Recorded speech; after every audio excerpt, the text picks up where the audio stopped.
So, welcome everyone to a special edition of Dunn Talking. I'm your host, Richard Dunn, and today I'm joined by a brother by the name of Terrence Albritton. Mr. Albritton is the founder and CEO and co-owner with his family of the Grady Baby Co. Got him on today because I think Terrence has an amazing story to tell, and as you know, this platform is all about community, culture, and commerce. And in this conversation, we're going to touch on all three of those things. And so, what I'd like to do, Terrence, is just kind of let the people know who you are. I think it's important that they know your story. Who is Terrence? Where are you from? Give us your origin, brother. Let's start there. All right, so I'm Terrence Albritton. I am a native from Atlanta, born and raised. Um, Grady Baby. I grew up in Four Seasons, Thomasville. I know the proper way to say it's Four Seasons, but we say Four Seasons, Thomasville Heights community. And so, if you are not familiar with Atlanta, it was a very, very rough environment. Poverty, drugs, back during the Red Dog era, and if you made it out of Four Seasons, then God definitely was on your side. And so being able to come through that, go to college where I met Richard at Georgia Southern, graduated in 4 years, but was during that time clinically depressed. I tell people all the time that I'm alive because of Richard. Because in college I was clinically depressed, suicidal.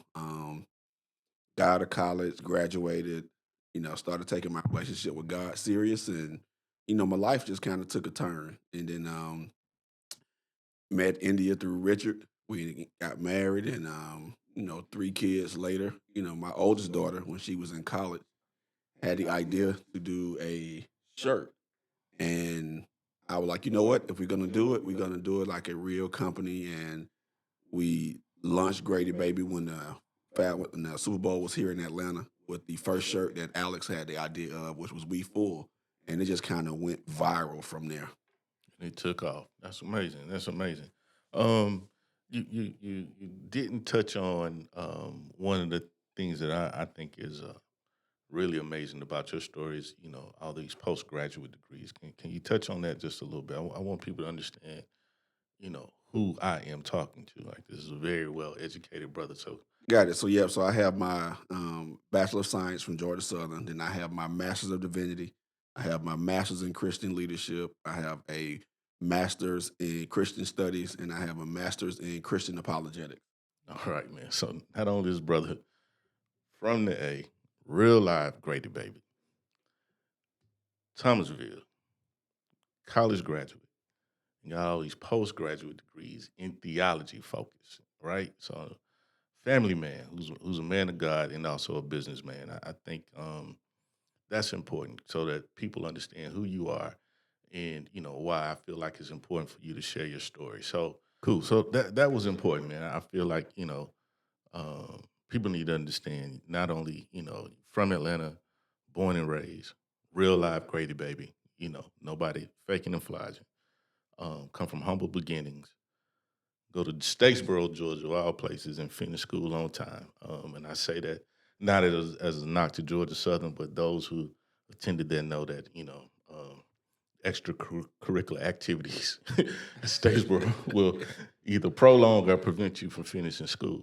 Facts. And you come out, you get married, settle down, and then continue your education and multiple degrees postgraduate, man. So we're talking about a brother who's rooted in the community, faith-based postgraduate degrees, and I think that's important. But highly intelligent, and obviously someone with commitment, dedication, and hella work ethic. So you get rolling with We Full, and it takes off, and that was crazy, and that was viral. But since then, you guys have been able to create some very amazing partnerships, in my opinion. Can you talk about a handful of those partnerships that you guys have Sure. been Yeah. through?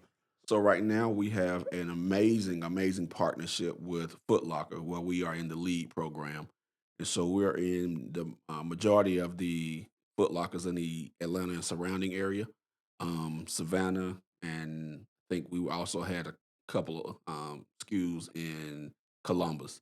And so that partnership is going extremely well. And then we also partner with one of the largest airport retailers where we are on two concourses in the Atlanta Hartsfield Jackson Airport. And that partnership is going extremely well. And we also have some other situations that we are working on. So from that standpoint, the business model has proven that it worked. And to add to that, I've been in banking now for 10 plus years. And for 3 years, I was the CFO of the South Fulton Chamber of Commerce. And so part of what has helped us is my background in finance and banking. And it allowed me to have the knowledge to be able to apply for all the proper licensing, trademarks, make sure all the paperwork and the legal documents that you needed to own the company. We did all of that first before we launched. We made sure that we had all of that in place, every T crossed, every I dotted. So in case something like what we're going through would have happened, we already had the necessary paperwork in place to be able to prove our ownership and what we have. And so but yeah, we got great partnership. Great partnerships, and so even for a while, you guys had a situation with Beltline. Like, so talk about that, retail opportunity and what it was like working with the city and the impact that you guys had culturally, just being on the Beltline. What was that? Right. So what we do know is the Beltline see 20 plus million people a year. And the Beltline executives had the idea, what if there was a way to have a marketplace on the Beltline and will it do well? And so we were able to be a part of the inaugural um, group of businesses that were selected to have businesses on the Beltline. And so they took shipping containers, outfitted them to be retail locations, and we were literally on the Beltline. And when I tell you the number of customers we had, the people we met, the way we were able to brand and get our product into hands of people that probably wouldn't have seen us or heard about us in any other way. People we met on the Beltline from different countries and all over the world who would visit Atlanta and come to the Beltline now are emailing us saying, "Hey, can you ship us something overseas?" And so it just really created an opportunity for branding that most people would have paid for, and we were able to get it just by being a part of that program. And that Beltline relationship that we formed is still continuing with new things that we are looking at being able to partner together on. So it's all, everything is all about relationships. And when you are good, when you're faith based, and when you do everything that the right way, and when you follow God's lead, it can't in the end do nothing but work out for you. That's amazing, man. And then another thing that I noticed from this how your brand has been bubbling, man. I mean, you guys have had some very influential, powerful, even famous people kind of rock your gear. I've seen a handful of mayors and some pretty important Grammy winners and things of that sort. Some film and TV placement. Can you talk a little bit about what your cultural impact has been? We've talked about community and we've talked about that part, but let's talk about some of the influencers that you guys have influenced with your clothes. It's been amazing. I never forget. As I stated, I'm a native of Atlanta, and I'm a Falcons fan to the heart, and season ticket holder 16 plus years. So I never forget the morning we was heading to the game, and they was recording the athletes coming in, and Desmond Ritter, who was the quarterback, was walking in with one of our sweatshirts on. Or when someone tagged us because Ludacris had posted a picture in one of our shirts, and then at the Lovers and Friends Fest, he came out in a different shirt. And here's what's so important about that, because oftentimes when celebrities wear your apparel, you're either sending it to them or you're paying them to wear it to get that brand placement. And we didn't have to do any of that. They actually bought it out the store and wore it without us having to ask. Even when we was on the series Atlanta and the guy had on the Grady Baby Co shirt, you know, I just be floored because all of that happened organic, which shows you how we're viewed in this city as a brand. There are so many creators that are in Atlanta and represent Atlanta and benefiting from Atlanta, but they're not from Atlanta. So to be from Atlanta and have the cultural support that we have and that we're gaining organically means the world. You couldn't pay for that. Could not pay for it. So let's talk about that, right? Like we some real A Town cats. What does it mean to be a Grady baby? Like where does that term come from? What does it mean? What is a Grady baby? So how we view Grady Baby is from the standpoint of people that can rise out of any situation. Because the part about of the story that we don't like to tell is that years ago that used to be a term that people didn't want to be called because it wasn't a good thing to say that you was a Grady baby because we know that meant that your parents didn't have health insurance, your parents were probably below in a lower income level, which is why you had to be born at Grady. And then we all know Henry W. Grady and his background, who is named after, and that it used to be a whites only hospital. But when you think about black people and black culture, we all the time take things that were meant to be derogatory towards us and we turn them around and wear them as a badge of honor. And so, whereas the phrase Grady Baby didn't used to be a term of endearment, the black culture had already started to change that narrative to where now it became a badge of pride to say, yeah, I'm a Grady baby. And so, like, Atlanta is probably one of the only places you identify yourself by the hospital you were born at.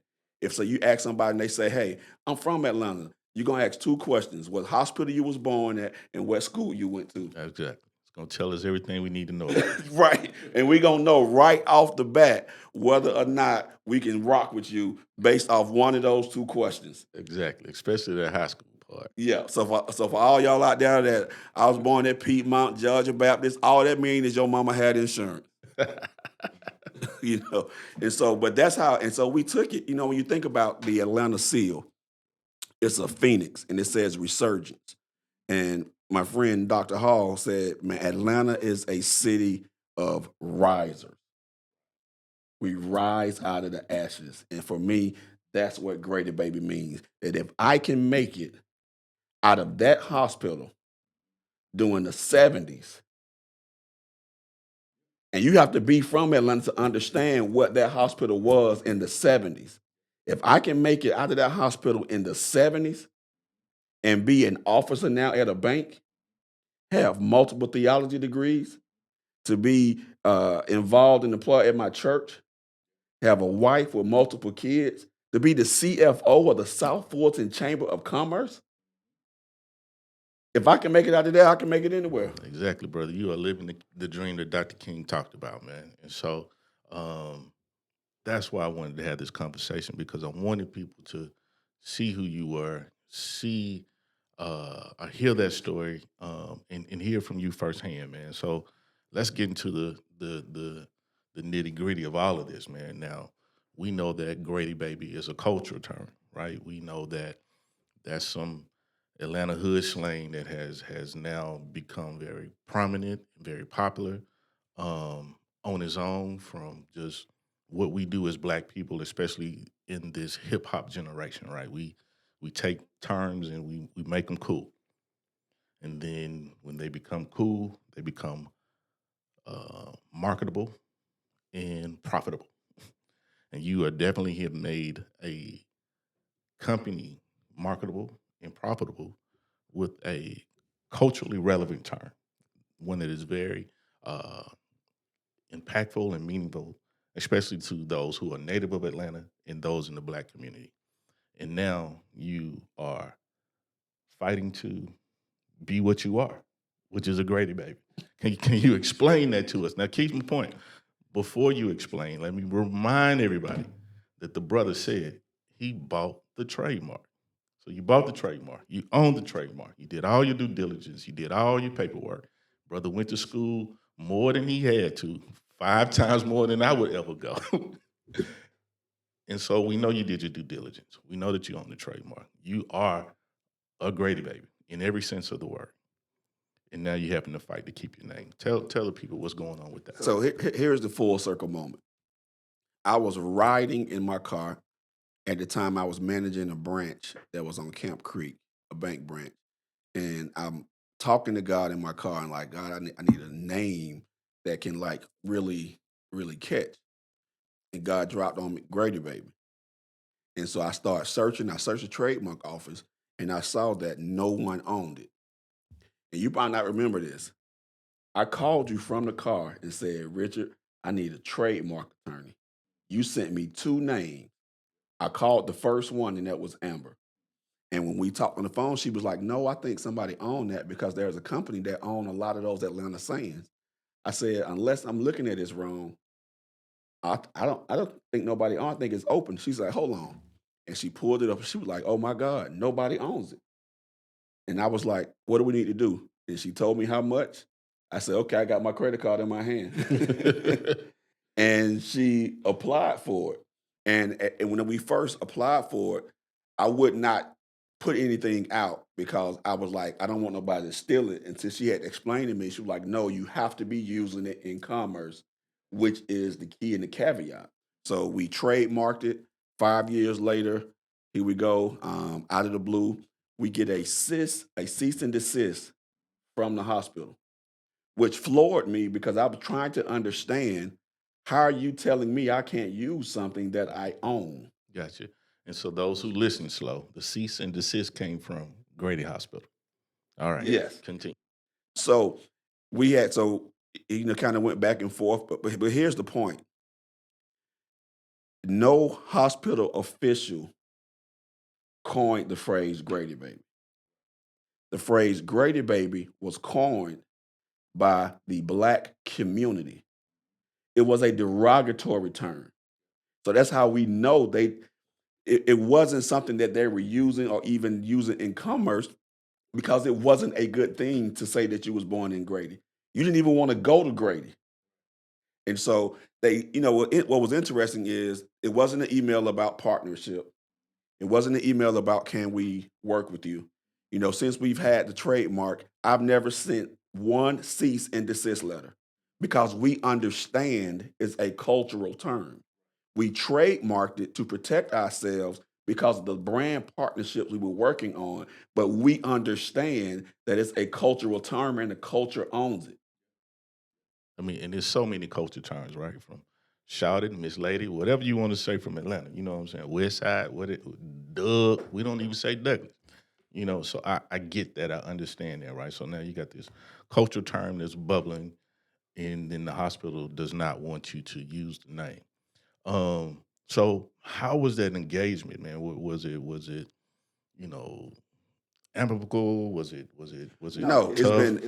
it's still going on and it's very divisive. From the details I can give is they feel that they own it, that it's their term, based on common law usage. Um, but they've never ever applied for the trademark for the term. Not from what we've been able to ascertain, not nothing that they've sold, not in commerce.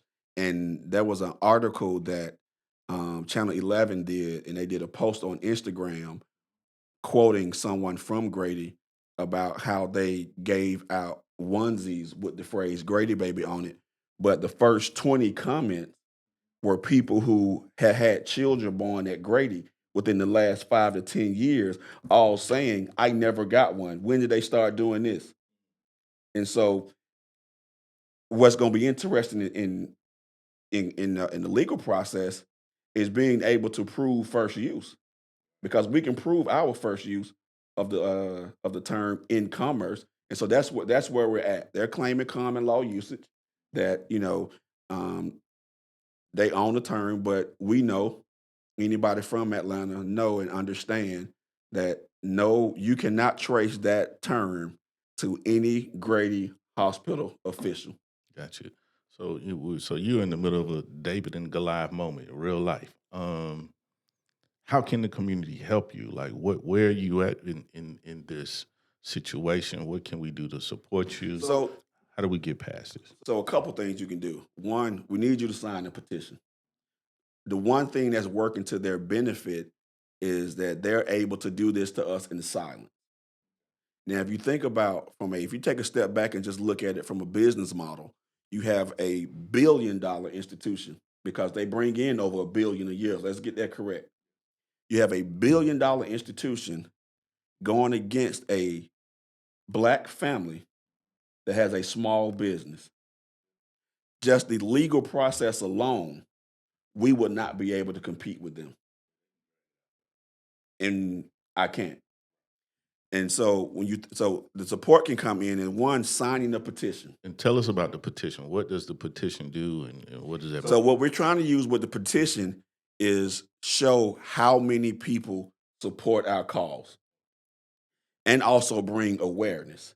So we need people talking about it. We need people sharing the stories. We need people letting it be known what's going on, tagging your representatives. We always talk about Atlanta being this black mecca, and how black people is our Wakanda.